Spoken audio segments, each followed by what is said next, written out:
Everybody's now talking about imposter syndrome. And there's a lot of people expressing opinions that come from the heart, but maybe aren't grounded in data, research, or science. So there's a lot of myths out there. So the first part of the book is really how to spot what imposter syndrome is when it's just natural self-doubt, which, classic coaching is fantastic for that, and confidence. Imposter syndrome needs a slightly different toolkit. Hello and welcome to the Art of Value Whispering podcast. I'm your host, Melitta Campbell, business coach, value whisperer, and advocate for introverted female entrepreneurs and experts who want to build a business that feels natural, authentic, and impactful. Over the summer here on the show, I'm hosting the Brilliant Business Book Festival, where I'm speaking to some of the authors of my favorite business books, plus some of the books I wish I'd read sooner. Today on the show, I am delighted to welcome back Clare Josa. She came on the show originally talking about her first book, Ditching Imposter Syndrome, and she's back here during the festival to talk about her new book, Coaching Imposter Syndrome. Clare has spent more than 2 decades helping people break free from imposter syndrome, and now she's equipping coaches, consultants, and leaders with safe, practical tools to help them identify imposter syndrome in their clients and support them effectively. In our conversation, Clare shares how to tell the difference between self-doubt and imposter syndrome, the myths to avoid, and practical tools that make a real difference, including how AI can provide valuable support between sessions. But before we dive into all of that, I would love to invite you to join me for Momentum Month. This starts on the 13th of October, and it's a focused 4-week program designed to help you stop second guessing, stay consistent, and finally feel proud of your results. You'll start by mapping out your goals for the month, and then we're going to have check-in sessions every single week, plus support behind the scenes to make sure that you don't just set amazing plans, you follow through and make things happen in your business. You will find all the details at melittacampbell.com/momentum. So do check that out, and I hope to see you as part of the next cohort. Meantime, here's Clare. So hi, Clare. It's great to have you back on the show. It's so lovely to see you again. And I was just saying off camera that I thought your episode wasn't that long ago because your conversation has really stayed with me. It's so fresh, and I keep pushing people back to that episode on imposter syndrome because it was so insightful. And then I looked up and it was like episode 76, nearly 4 years ago. I know, it's like time just goes in a heartbeat, doesn't it? Yeah, it does. I mean, there was one thing you mentioned in that first episode, and it was that the times when your business has worked really well for you is when you have done what felt right. And the time it hasn't worked is when, someone came up with a good idea, maybe a mentor who wasn't quite aligned, said, you have to do this, and you've tried it and you've crashed and burned. And that's happened to me in my business as well. But what I've found is and partly why this time has gone so fast is because everything just feels like it's getting more aligned and more aligned all the time. And so you don't quite feel like you're at the beginning, but you can just see that next level and the next level. And there's just so much more you want to do. It leads into why you're back on the show, because since the last time we spoke, you were talking about ditching imposter syndrome, and you had a book, the survey, and everything. We dived into that. And we're not going to go back into your background again because we covered that in the last episode. So I would encourage everybody, go back and listen to that because it was fantastic. But since then, in that 4 years, you've evolved. You've got your app, an AI tool, you've got your new book. Yeah. A lot of the time with coaches, we see that we do what we were coached through. So we struggled with something, we had a coach, we realized, oh my gosh, that's amazing. And then we go and coach people. And you're now helping people with that process. If someone's gone through imposter syndrome, and most coaches and consultants, trainers, people in that kind of expert service business, we come across clients with imposter syndrome so often. And that's now the subject of your new book. So I'm excited to dive into that as well.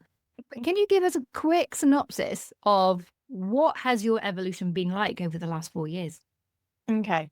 So as you know, I started out as a mechanical engineer, specializing in Six Sigma, moved to be head of market research for one of the world's most disruptive brands. And then back in 2003, having trained to be an NLP trainer, I left the corporate world, set up as a coach and trainer, and I've spent the last 22 years now accidentally specializing in imposter syndrome.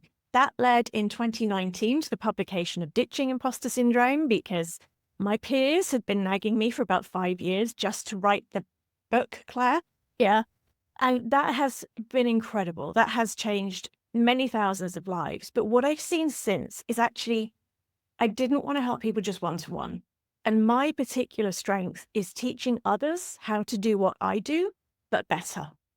And that is my passion. So yeah, it's the working in the last 4 or 5 years, working with coaches, consultants, line managers, HR teams, business leaders, and to help them learn the skills, how to spot and support people to clear imposter syndrome safely and effectively. Because so many people are trying to cobble it together from what they found on Google. And because imposter syndrome is so closely linked with trauma in many cases, even things like complex PTSD, so repeat lower level trauma rather than living in a war zone, if you don't know what you're doing to support someone, you risk opening Pandora's box. And suddenly you have a client whose world is falling apart because you asked the wrong question the wrong way at the wrong time. So my big mission over the last 5 or 6 years has actually been helping the coaches and consultants to be able to help the clients without having to specialize and rebrand as an imposter syndrome coach. And that is what led then, it's taken 2 years, which I can't believe, to write Coaching Imposter Syndrome, is to give people a toolkit they can use in the moment where you realize imposter syndrome has gate-crashed your one-to-ones, maybe to take the first few steps on being able to support someone with it, and to know the people that's actually all they need right now versus those that might need referring on to somebody who's got that deeper expertise and is certified in this work. Yeah. Yeah. I love all of that. And last time you came on the show, you shared your 5-part framework for helping people through imposter syndrome. And it's a complete process. So you can get that awareness and start to get a better feel for what work for you. But along the way, you've got all these micro tools that can actually clear things amazingly fast. And I've got your app, and some of those are on the app, and it's just incredible how quickly things can turn around. You're like, oh, I can do this. Okay. Brilliant. So is the book based on that 5-part framework, or has that It evolved? absolutely is. It absolutely is. So the book is deliberately written in 2 halves. So the first half is, let's just deal with some of the myths, because one of the problems with having published Ditching Imposter Syndrome and been such a voice in the field is that everybody's now talking about imposter syndrome. And there's a lot of people expressing opinions that come from the heart, but maybe aren't grounded in data, research, or science. So there's a lot of myths out there. So the first part of the book is really how to spot what imposter syndrome is when it's just natural self-doubt, which, classic coaching is fantastic for that, and confidence. Imposter syndrome needs a slightly different toolkit. What are the impacts in organizations? Because one of my big missions is actually to wake up organizations that they've got to stop pretending this isn't there. Yeah. And then how to raise that initial conversation without putting your foot in it, making it worse, or having the person ghost you for the rest of time. The second half of the book then takes people through that natural resilience method process you just described, and it gives managers, HR teams, coaches, consultants the foundation level tools that it's safe for them to learn and use self-study, unsupported from a book. It also gives them really clear insights into how to know when somebody needs more and how to make sure you don't coach beyond your expertise, but you can still make the difference you want to make for that person, because it doesn't matter what kind of coach-shaped person we are. We're going to find a lot of the time if clients are self-sabotaging and not taking action between sessions, it's actually due to imposter syndrome. So being able to spot that, name it, start the journey with them, and signpost them on to where they can get deeper support means that actually the coaching that you already do is going to produce even better results. Yeah. I guess it's the anti-imposter syndrome coaching to imposter syndrome. Yeah, I mean, I want this tool to be something that inspires people. And it's not about awareness. It's actually about creating a wave of change. Yeah. It's about really helping people understand, okay, I now feel confident in spotting this. And I give all sorts of extra tools and an imposter syndrome assessment tool you can ask a client to do that tells them for you whether or not it's likely to be imposter syndrome and gives them some first steps. But it gives you the confidence as the person facilitating whatever they've asked you to help them with to start that conversation, to start them on that journey, For many of your clients, that will be enough. Some of them will want to go in more deeply, but then you can feel confident that you're giving them the guidance that's going to make the biggest difference for them as easily and quickly as possible. Yeah. Yeah. Sounds so essential, really, because I think we've all experienced coming up against this, like, can I really do this? Am I good enough? Um, Yeah. but on that point, let's go back to part one of your book and some of these myths. Yeah. There is that big question of, is it imposter syndrome? Is it self-doubt? Is it just I haven't got the skills yet? How can Yep. we tell if it's imposter syndrome? Okay. So, super simple definition. This came from our 2019 research study. So, self doubt and confidence are more about what we can and can't do, our skills, our capabilities. Imposter syndrome is about who we think we are. And then we have that imposter syndrome gap between who we see ourselves as being and who we think we need to be to achieve something. And we build the bridge of coping strategies to get between the two.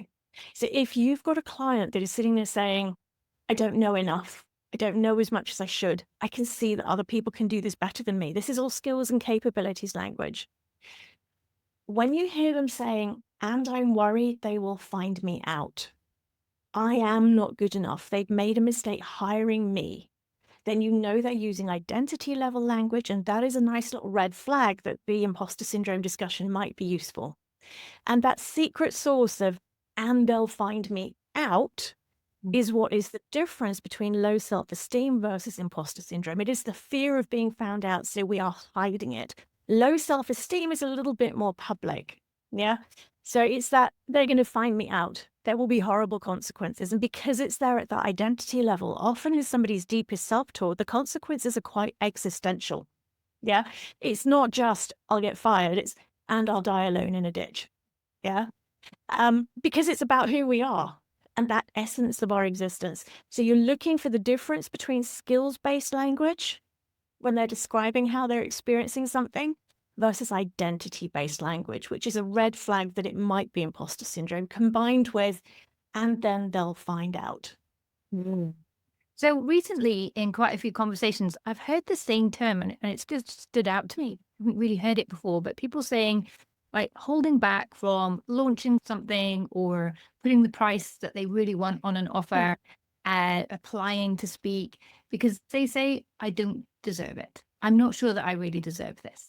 Is that imposter syndrome or is that something else? Because that feels like it's identity, but then it's not followed with, I'll be found out, but maybe they thought that but didn't say it. So I would definitely be heading into an imposter syndrome conversation with that. And just to clarify as well, for those watching and listening, that doesn't mean we're going to beat them over the head with a brick until they admit it's imposter syndrome. It just means we're going to have a deeper conversation. If they were saying, I don't deserve it because I'm new to the field and I don't know what I'm doing, that's skills and self-doubt. If the, so I would immediately be saying, oh, that's interesting. What is it that makes you feel you don't deserve it? That will start to give you the difference in the language. I'm not good enough. I don't feel like I belong here. I'm worried if I do it, I'll make a mess of it. This is a found out kind of language. Yeah. So I would be asking them to define what don't deserve it means, and then use that to uncode which of the two it might be. Yeah, I love that. Keep the conversation going in a positive way to find out like which path that is, and then you know which way to best support them. Exactly. And often what we find is when we don't make assumptions about what a client's language means, that's where we unlock the gems with them. Yeah. If I were to say right now the word fire, then out of everybody watching and listening, some people are going to think of a campfire. Some people are going to think of a wood burning stove. Some people are going to think of losing a job. Some people are going to think of firing a gun. Words can mean so many different things to each of us. So if we just allow the client to explore, okay, help me understand what that means. Yeah, what does deserve mean for you here? What is making you feel that way? Then you can get everything from, well, actually, I don't have the skills to give that talk yet. Yeah, through to my teacher in class 3 said. And it doesn't matter what the answer is, it gives us the guidance on which approach is going to have the most benefit for that client in that moment. Yeah. And then in part 2 of your book, it guides them in how to do this sort of exploratory questioning. Yes, and it also guides them. So there are, I think we've got 26 different tools that we've shared in the book. Wow. Okay. So there's a good range of tools to choose from, tools and techniques, and all of them are ones that we've specifically chosen to be safe and effective when you're learning this from a self-study book. Mm. Yeah. Because I know that the book some people wanted me to write was Here's How to Be an Imposter Syndrome Coach in a weekend just reading a book. That would have been utterly irresponsible to publish. Nobody should be out there doing this deeper identity level of work without having, one, experienced that shift for themselves, and two, been supported in how to actually get through the case study phase of applying it with real live human beings instead of just pre-recorded case studies. So this is the book that says, if all you want to do is what's in this book, I'm giving you the tools. And then we've got a whole resource vault that comes with audios, with podcast episodes, with mini training videos, with stuff that's inside the Imposter Syndrome Hacks app to bring it to life for people, because not everybody learns just through a book. But the other side of it is you also know that, okay, this is where I stop without the extra training. And you feel confident in that boundary because we all want to help. Yeah. And as coaches, it's so easy to overgive and suggest solutions because we want to help that client in that moment. So it gives you the confidence to be able to say to a client, actually, this is where we need to stop on imposter syndrome. And here's how I can help you on everything else we were doing together. And then the client's able to give informed consent, but also you feel confident that you saying, we're just going to pause this here, is not a reflection on your brilliance as a coach. It's actually integrity with the client saying anything else I give you is going to be a guess.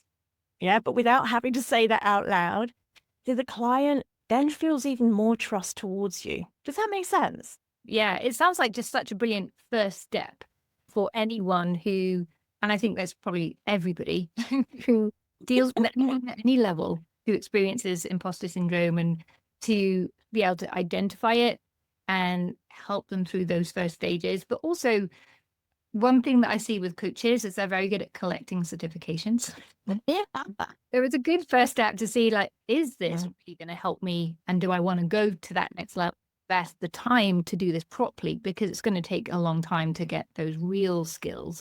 But in the meantime, help people through. Exactly. And it means that if you do decide to go on and take further training, that is a conscious decision rather than just, oh, I need it on the wall. But one of the things that I would make so many more sales if I didn't do this. Okay. One of the things that's really important to me is I will not let people do our practitioner certification on a self-study basis. You have to have attended as many of the tutorial calls as you can. You have to join in a bit in the forum. And you do have to do 3 case studies with real live human beings that I actually review. And you're supported for up to 9 months during that case study phase. So you've got calls every month where you can come and pick my brain and go, this client, you wouldn't believe what they did. Yeah. And I feel like, I totally do. Here's what we do. Yeah. So this is actually where you develop the skills, because what you're saying about the certificate collecting, believe me, I could have a wall of them. I think they're in a filing cabinet drawer somewhere. But what actually makes the difference is not the information, it's the implementation. And we all hate audience participation in training courses. So being deeply held and supported and having your community around you as well, and getting that expert feedback as you're learning to actually use with clients, what we found is that the people who engage with that on our trainings, who then actually get certified, are such incredible coaches, because the tools they're learning don't just work with imposter syndrome, they improve any area of your coaching and mentoring skills. And it's hard because it would be so much easier and I've done it. I've spent a fortune on courses, not done the case studies, kind of got a certificate of participation and never used the stuff again.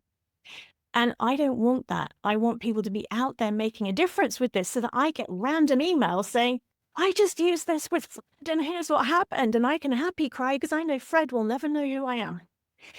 And that somebody out there has made a difference in Fred's life or Fred's family's and loved ones' lives. And I was asleep. I mean, how amazing is that? Yeah. And that's one thing that's evolved in my business since we last spoke as well, is my then was 3 months. But then for the same reason, it's now 12 months. The program hasn't changed, but it's only when you come to apply what you've learned that you realize where your questions really are, where the problems are, the challenges that you're going to come across. That's when the real learning happens. So for the very same reasons, I've extended it. So yeah, I think that's just incredible that you're offering that as well. And I want to come back to see what else has evolved. What has evolved in imposter syndrome? Because I know when we spoke before, we were like, women are 20 times more likely to talk about this, but then men are opening up a lot more since then about their mental health. Have you seen a shift in the way that men and women recognize that they have this and are willing to do some work for themselves on this? So this ties in with what you said just now, asking about the myths. Okay. I've seen a flip. I am now seeing men saying, this is imposter syndrome and I want to talk about it. I've seen CEOs sit there on panel discussions that I facilitated as part of a keynote event. CEOs saying every single day. Yeah. And the people in the room just going, whoa, okay, then it's all right for me to feel that way too. This is incredible. What I'm seeing though amongst women, and this is only some women, but they tend to be quite vocal, is this massive backlash and denial. This imposter syndrome is just a made up term from the patriarchy to keep women small. And if we just deleted the words, it wouldn't exist because, it's like if you take broken wrist out of the English language, the bone heals. And there's this big backlash amongst a lot of, particularly in the coaching and kind of personal development community, of, oh, it just doesn't exist. It's just self-doubt in a spiky suit. And I found that really fascinating. And the number of times I have to do the walk away from the laptop. Yeah. Because I want to get in there with my crusader logic. And I think this is an evolution that's happening because so many people are talking about it. Some people feel threatened. And I don't care what we call it. The fact it's called imposter syndrome doesn't mean we're medicalizing it. It's just the word syndrome is used for almost anything now that's a pattern of behavior in common usage. And what I care about is somebody can sit there and go, that's me. I'm not broken. There's something I can do about it. And here's my first step. And if we're all putting our energy into arguing about whether it even exists, how does that person then get help? They end up feeling more shame of, oh, but that person I really respect said it doesn't exist and it was invented by the patriarchy to keep me small. So I'm not even good enough to be able to resist the patriarchy. And I really think we need to just all kind of breathe out and go, do you know, it doesn't matter what it's called. It doesn't matter who designed the term. It was actually two women, researchers, not men. Let's focus on helping these people to find the support that they need to set themselves free from this once and for all. Because our research studies, particularly last year's in 2024, have shown a proven link between imposter syndrome and mental health. So if we encourage people to shut up and shut down about imposter syndrome, then we're actually putting their mental health at risk, not just their performance and what they can achieve. And I think that, and I'm not saying anybody watching or listening to this would be doing that, but it's what I'm seeing out there in social media.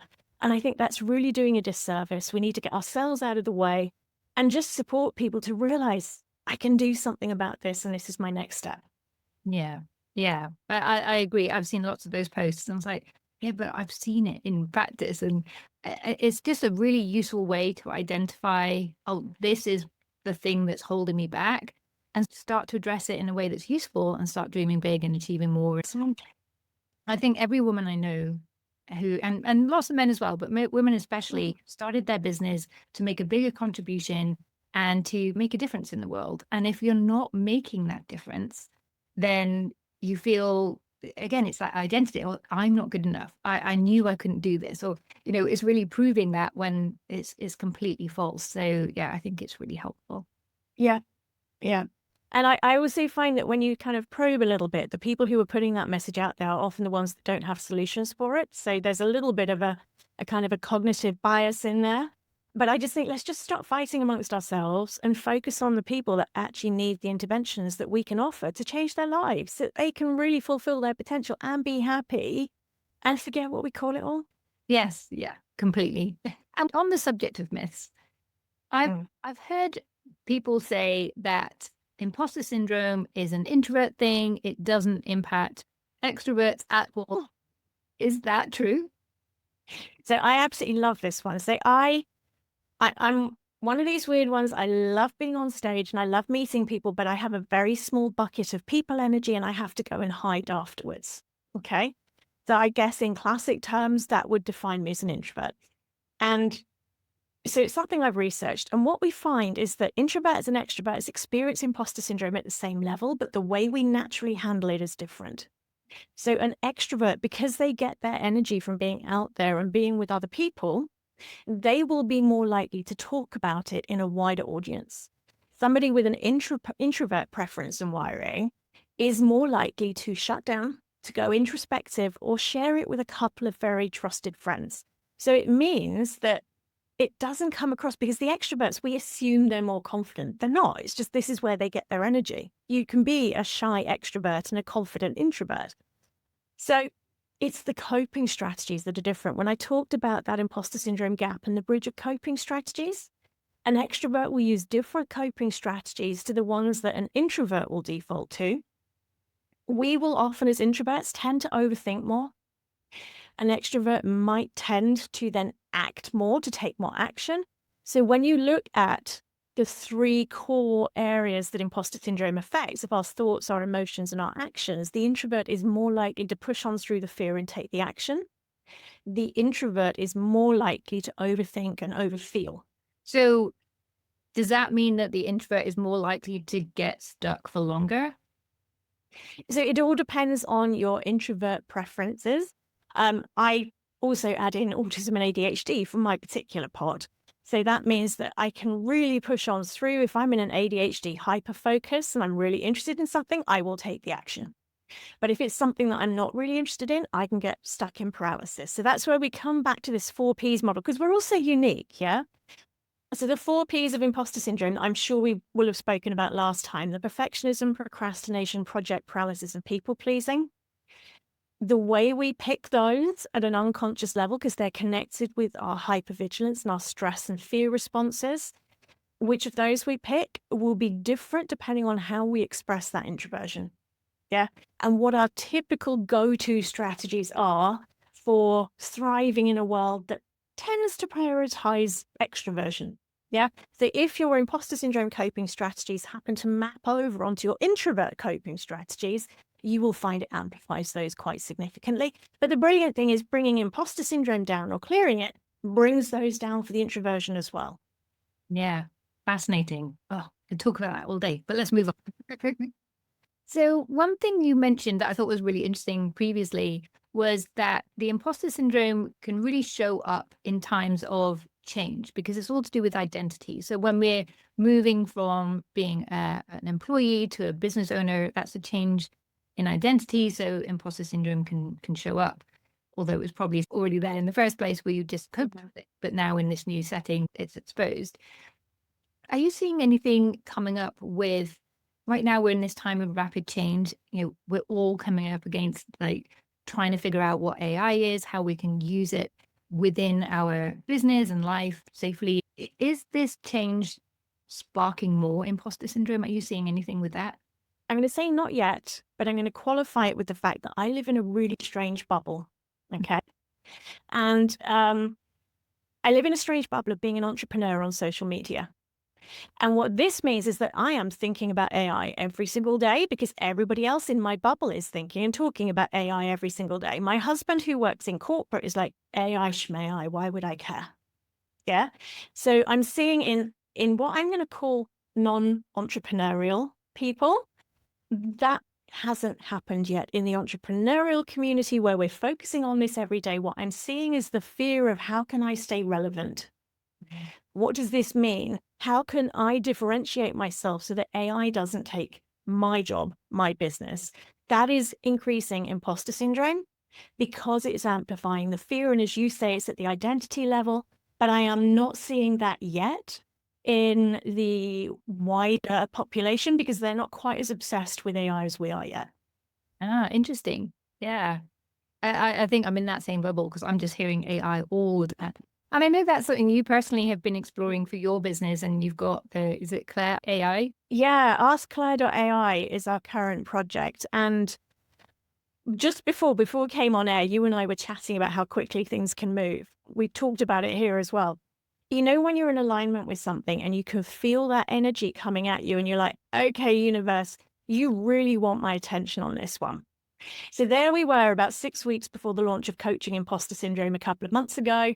This idea just hit me. A string of coincidences happened to direct me to the perfect tool to implement it. And coincidences are always my great big kind of sign from somewhere that I need to pay attention. I have resisted creating an AI version of me for so long, even before the whole Chat GPT thing, because I have this really, really deep passion for humanity, integrity, and what I call the safety net. Yeah, I don't ever want anybody to consume anything I've created and then feel unsupported if it triggers some kind of response in them that wasn't what was intended. So that's been my really, really big red flag.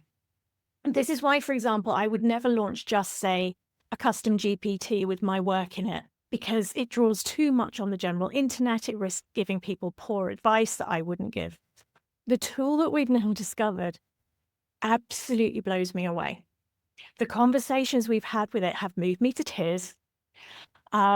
We have had the most astonishing feedback from HR directors about how this could help their teams, because it's not just imposter syndrome, it's confidence, it's idea bouncing for line managers. How do I give imposter syndrome informed feedback to a member of my team who is really underperforming? And it actually gives them the advice because it's trained on 2.1 million of my words. Wow. I know that was a bit of a shock, and we haven't finished. We think we're going to hit 3. So it was a bit of a shock that 22 years have produced that much verbal diarrhea, but it means that it's trauma informed because everything I do is, and it's not drawing on public sourced internet information. And the way I see this tool is it is absolutely not to replace the coach. The coach is still definitely needed for that one-to-one human interaction. But what it does is help the client to make more progress between sessions. It helps to stop them falling off the wagon. It's for the people who aren't ready to work with a coach yet. It's for that line manager at 2 a.m. when they can't sleep because they've got to pitch to the board tomorrow morning and they don't know what to do. Yeah. It's to be there in the between coaching times so that people can, in these, as you put it, very fast evolving times, these changing times, people can feel more grounded. They can release that mind story drama and they can have practical techniques they can use right there and then, tailored to their exact needs, that will help to make a difference. And that then actually frees up the coaches to do what they do best instead of constantly having to go back to the basics with their clients. So that's our big dream with it. We've got other stuff around it to make sure that people are supported, and anybody who does need help, who might be in a place where really an AI kind of model is not what they should be using, that they could be caught and they can be supported. We've got input from mental health first aid trainer professionals. And we really want this to be something that people can turn to in those moments where otherwise they'd be doom scrolling. So they can use that few minutes to actually change their lives, those micro changes, that micro courage, rather than going down that rabbit hole of potential negativity, worry, and catastrophizing. I love that. And I come across this all the time myself. I'm trying to do a big project. It's a new thing. And I go to my coach, like, right, I need a pep talk. It's there in my pocket or on my phone, or I can just. This is it. And when I say blow my mind, I mean, it literally feels like somebody's just exploded inside my head when we use this tool, when we go, because we're really pushing the boundaries of what AskClare.ai can do, because we want to break it so that we know that other people won't. Yeah. And we can teach it what to do if somebody's put a question in that it shouldn't be answering. And this is really where we're at now. We've got real human beings testing it, pushing it to its limits. It hasn't fallen over yet, which is amazing. But I want it to feel like the mentor in your pocket. 24/7, you can just, let me ask Claire. And the reason we called it that was because there are clients I worked with back in the early 2000s who still say to me when we bump into each other at events, if I'm stuck, I always ask myself, what would Claire say? And so I actually want to give them Claire, because then I can focus on helping the coaches and the consultants and the line managers and the leaders do the deeper work and the big day-to-day that there's just no way I could help 2 million people. They've got that support. They've got that safety net. They've got the signposting for people who can help them with the next steps. And when I look at the responses it gives, I'm going to have to confess here, and I know I'm doing this in public, sometimes it gives better answers than I would, because it doesn't get tired. It isn't perimenopausal. It isn't sitting there having read 400 emails today. And it's based on stuff that we have proven over and over again works and makes a difference. Now, if that helps somebody in that moment where they need that support, then I'm really, really thrilled. Yeah, because they wouldn't get an answer from me because the queue in my inbox is longer than they'd have time for. So that's really our big mission with it, is to be that voice that helps them to keep moving, to keep making progress, to gently let go of things in between whatever else support they've got in place. Yeah. And as we were saying, it's so essential to have that ongoing support, the accountability, somewhere to turn to when you're in the moment and can get quick advice and just move on through. I mean, that's just going to make such a huge impact in the world. For anyone who's thinking, oh, could I do an Ask Me for my business? Can you give us a behind the scenes glimpse at what's involved in that? Like, how big a project is that? Is that something that the average Joe could think about doing, or is it something you really need a big team to make work? So I'm seeing a lot of people doing it with custom GPTs. So this is where you program Chat GPT with some files and a few prompts and rules, and then you just let it run. And that can work if what you're doing doesn't have a risk of emotional impact. Yeah. So if you're doing something like, say, LinkedIn coaching, and you've got the definitive guide you can give to custom GPTs to say, here's how to do a brilliant bio, that kind of thing can be really, really potent. What we found for us, and it's taken us 2 years of me really kicking and screaming and refusing to do this because it was missing. What we found is it's that integrity and safety that's missing on most of the publicly available tools. And we wanted to make sure it was something that was a closed system, so it was only grounded in my work. Yeah, I mean, it's obviously got a framework underneath it on how to have the conversations, but that the content it would be sharing was only from me. So I knew I'd approved it. And I wasn't going to have somebody sitting there being given self-doubt advice because ChatGPT had gone and found a popular article on the internet about it. That's the bit that's been hardest, is building in that integrity. And I think at this depth, what we found is if I didn't have 22 years of content to train it on, it wouldn't be able to do it as effectively. And what we found is we've been plugging more and more of that in.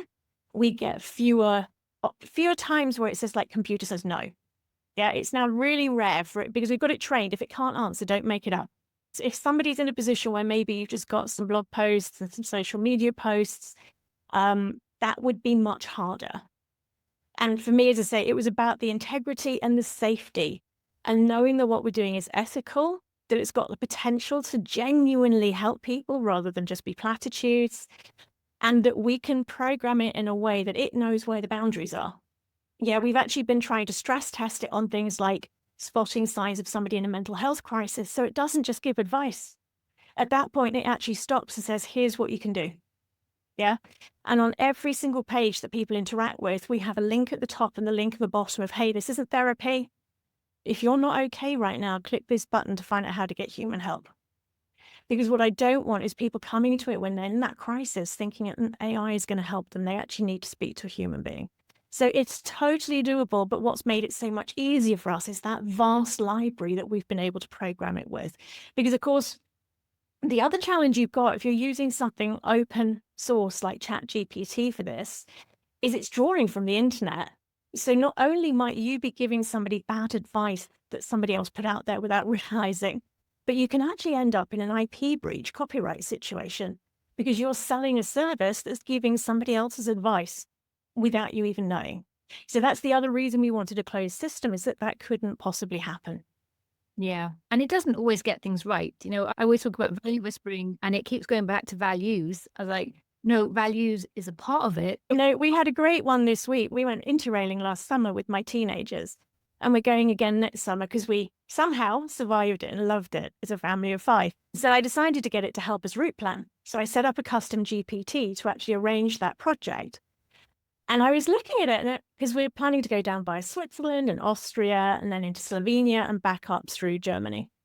And when it was telling me that I could get from Ljubljana to Brussels in 6 hours, my brain's like, that doesn't feel right. And I actually questioned it. I said I took the crow flies distance by the average speed of a train. But I thought what it had done was actually consult timetables. And it's that kind of mistake that AI can make. And that's what we wanted to make sure it couldn't do in AskClare. Yeah. Yeah. A lot of insights and lessons for anyone thinking of going down that route. Because I know a lot of coaches have been creating so much content over the years and finding they can do even more with that. But yeah, you have to have that volume. You need the volume, but you also really need to build in the ethics, the integrity, the safety, and it being trauma-informed. Because people will tell, I mean, we find even with things like we have scorecards and assessment tools for imposter syndrome, and we have open text questions where people can type whatever they want in response to a question prompt. And the things they'll tell me are very deep. And this is the thing, is we will tell a screen things that we would never tell our GP or potentially even our significant partners. And so it's building that safety net in right from the very bottom to make sure that if people do open up like that, the system can flag this person needs human help. Yeah. And we're building that into our processes as a team as well to make sure we're catching those the next day so we can directly reach out to. And I think it's going to be really interesting because there are some therapy apps out there. Some of them have been quite popular with corporates. Some of them are now being shown to potentially not be as safe as they need to be. So I think at the moment, what we're seeing in AI from this field is the start of volume. But what we actually need to see and what will have longevity is safe, effective, trauma-informed. Yeah. Brilliant. Amazing food for thought. Isn't it so interesting to see, when you come back in another 4 years, I can't even begin to imagine. Well, you and I won't be talking in 4 years. It'll be our AI avatars and you and I will be having a cup of tea in the background. There is a podcast episode of this show that I did with AI avatars as the co-hosts, and they were discussing my book, and it was just like so scary. They sound real, but not quite. There's just something missing. But yeah, I was like, wow. And this is just the beginning. I know. But I have really loved this discussion again. If people want to know more about your work, if they want to get the app, the Ask Claire, your book, where's the best place for them to start? Because we're actually giving away the book. Okay. So you can go and buy the physical, open it, read it. I still love physical books. That's how I love to read. You can physical book on Amazon or get it from a bookstore. But if you go to coachingimpostersyndrome.com, you can actually get it as my gift. We're giving it away as the Kindle version, and I think the Apple equivalent, but you can also get it for free inside the Imposter Syndrome Hacks app. So that page, coachingimpostersyndrome.com, tells you how to do that. And then when you've got the book, that means you'll automatically be told when we next open the doors to the next cohort for AskClare.ai. Fantastic. So coachingimpostersyndrome.com. Brilliant. We'll put that link in the show notes as well. Claire, thank you again so much. Thank you so much. It's been a joy hanging out with you again. 4 years' time. Let's, goodness me, it's like I got goosebumps. I think we're going to have a fascinating conversation about what's changed and how all of us, everybody, you, I, everybody watching and listening, has evolved and grown and experimented and found new ways to help and support the people that matter, our clients, our loved ones, and ultimately supporting ourselves too. I wonder if in 4 years' time, thanks to everything you're doing right now, we won't have imposter syndrome. How about that? Well, that is my dream. So the dream we have is actually beyond imposter syndrome. It's for everybody on the planet to feel comfortable in their own skin, know who they are, and be able to fulfill their potential. Yeah. And I appreciate that's probably not going to happen in my lifetime. But hey, if everything we're doing is aiming for that, then we can make a bigger difference. Yeah, absolutely. We will see. Thank you for joining us today. I hope you have enjoyed this conversation with Claire and are leaving with clarity around what imposter syndrome is, how to recognize it, and some tools to help you support your clients and yourself to move beyond it. If you have enjoyed this discussion, I would love to know what resonated with you most. Come and connect with me on LinkedIn. You'll find me there at Melitta with 2 T's. And if you know another business owner, coach, or consultant who would find this discussion and insight valuable, then please do share the episode with them. It could be just the information they need to hear today. And don't forget, Momentum Month starts on the 13th of October. I would love to welcome you as part of that cohort. You'll find all the details at melittacampbell.com/momentum. And talking of momentum, if you want to turn the insights from this episode into action for your business, go to melittacampbell.com/podcast to access the show notes for this episode, where you'll also find Valora, my AI twin, there ready to help you apply the insights from today's session to your business and come out with practical actions you can use to take your business and your clients' results further. Meantime, I'm Melitta Campbell, your business coach and value whisperer, and I look forward to seeing you again in the next episode next Wednesday. Bye.